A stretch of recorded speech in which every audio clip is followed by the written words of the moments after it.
Hello, everyone. I hope you're doing well. Today, we're going to talk about setting, specifically in relation to the story The Third and Final Continent by Jhumpa Lahiri. It is a great story, everybody, and setting is one of my favorite aspects to study in literature. So, we're going to look closely at the story this week because setting is one of my favorite aspects, as I say, as a technique in literature because it teaches us in a different way what the text does. Literature, as we've studied and explored and understood, is nothing more than text, stuff written down. Techniques like dialogue, inner monologue, we use those to present a character. Conflict between characters, as we've seen, reveal who they truly are. In just the same way, the words and text that describe the settings and places characters inhabit is not just where the story happens, but why those places matter emotionally. The authors choose how those settings are described. They choose the text to describe writing another way. And this is often a proxy for the emotions of the characters. Now, in fiction, setting, just to describe it a little further, is more than just a location. Setting is also related to time. It can include also rooms, streets, the weather, sounds, objects, routines, and cultural expectations. It can be an imagined future, a longed for or regrettable past. Most importantly, though, setting can reveal how a character feels. And this is what we're going to explore in the story this week. In that way, a writer can use setting as an emotional mirror. This means that the outside world reflects the character's inside world. A lonely room may reflect loneliness. A noisy street may reflect anxiety. A familiar kitchen may reflect comfort. A bare apartment, emotional distance.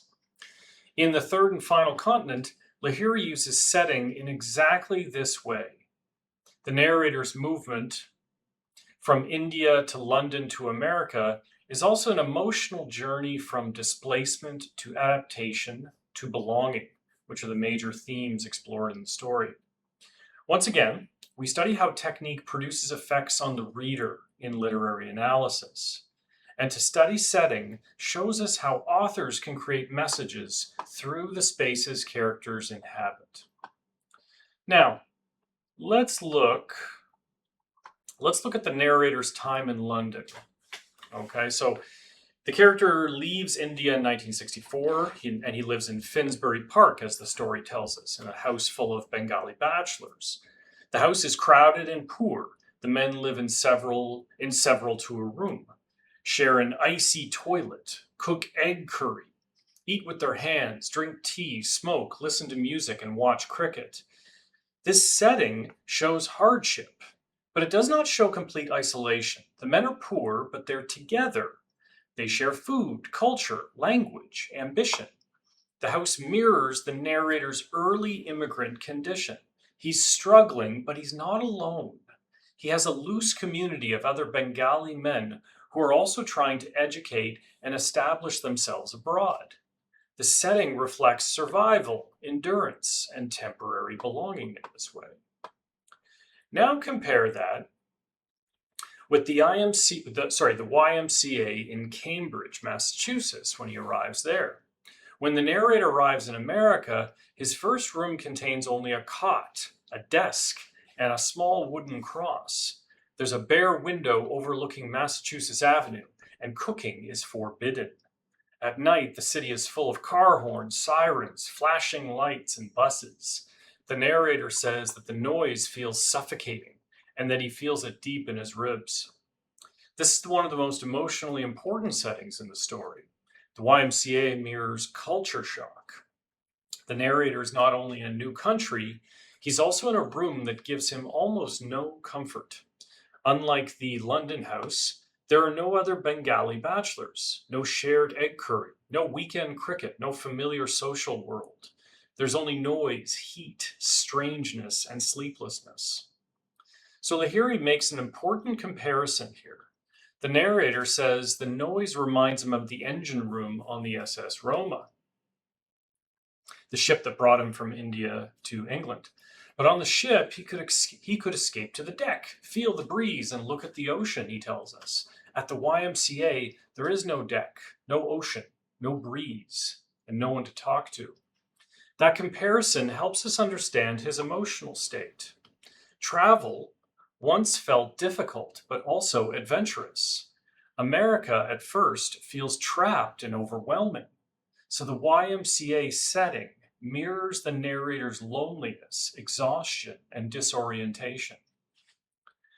The next major setting in the story is Mrs. Croft's house. The house is very different from the YMCA. It's on a quiet street with trees, away from the constant noise of Massachusetts Avenue.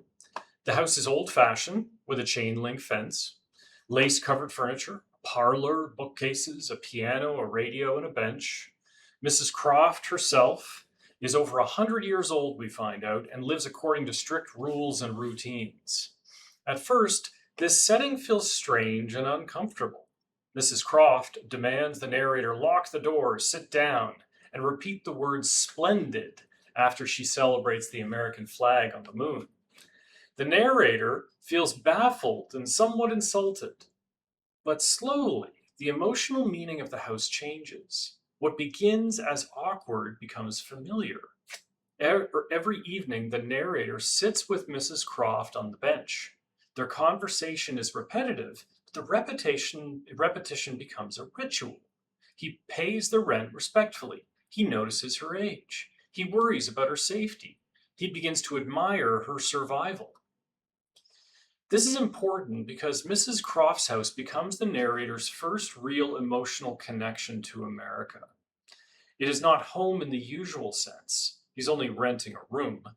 Yet the setting gives him routine, recognition, and a role. Aspects of belonging that we take for granted in our lives. Helen, the daughter of Mrs. Croft, tells him that Mrs. Croft has called him a gentleman. That matters because he's no longer simply a foreign stranger. In this house, he's seen and judged with respect. The house also connects to larger themes in the story. Mrs. Croft represents an older America, almost frozen in the 19th century, while the narrator represents a newly arrived immigrant in 1969. The moon landing is happening outside, symbolizing a modern achievement. But inside Mrs. Croft's house, manners and rules from another century still matter. This contrast helps Lahiri explore time, change, migration, and human connection. Moving on to another setting, after Mala arrives, his wife from back home in Calcutta,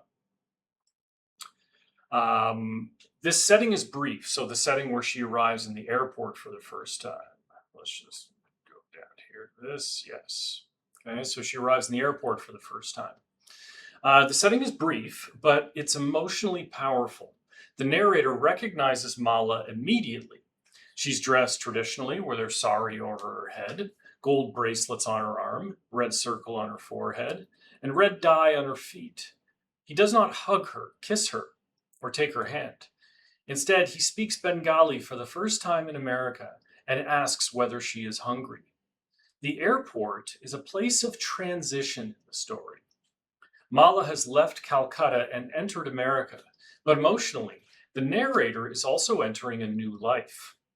Until this moment, he's been adapting as an individual. Now he has to adapt as a husband. Notice the airport scene is not romantic in any conventional way. It's awkward and restrained. The sweaters she brought doesn't fit, for example. This fits the narrator's emotional state. He feels duty more clearly than affection. Earlier, he imagines that he will need to buy Mala new snow boots, buy her a winter coat, teach her about traffic, and protect her from an unfamiliar world. So the airport mirrors responsibility and change. It is not simply the place where Mala arrives. It's the place where the narrator's role becomes different. He becomes responsible for helping another person survive the same dislocation he has already experienced. Finally, we have the new apartment. The narrator rents it because Mala's coming.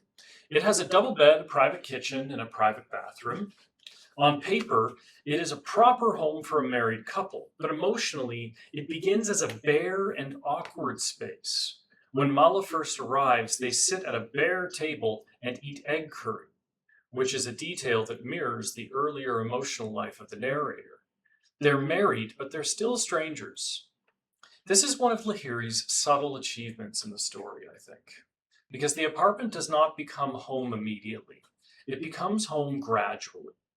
Mala changes the space through ordinary objects and routines: steamed rice, clean bathroom surfaces, toothbrushes side by side, the pair soap, coconut oil, bracelets, tablecloth, a potato peeler, fresh curry. These details matter because Lahiri shows emotional intimacy through the domestic setting. The narrator does not suddenly announce that he loves Mala. Instead, the apartment slowly fills with the signs of shared life.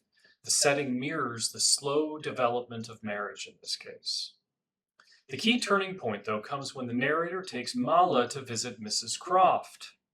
In Mrs. Croft's parlor, Mala laughs for the first time in his presence. Mrs. Croft examines Mala and declares, "She's a perfect lady." After this, the narrator and Mala look at each other and smile. He says later that this was the moment when the distance between them began to lessen. This scene shows how setting can create emotional transformation. Mrs. Croft's parlor becomes the place where the narrator sees Mala differently. He begins to feel sympathy for her.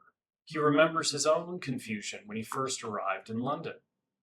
And he understands that Mala has also traveled far from home without knowing what she would find either. So Mrs. Croft's house not only connects the narrator to America, it helps connect him to his wife. By the end of the story, the narrator and Mala live in a house on their own on a tree-lined street. They're American citizens. They have a son at Harvard. The narrator still returns mentally to Mrs. Croft's street, though, and calls it his first home in America. That final memory is important because it shows that home is not only where you're born. Home can be a rented room, a bench, a shared meal, a street, a person who unexpectedly recognizes your dignity. Lahiri's settings show the narrator's emotional movement from aloneness to connection.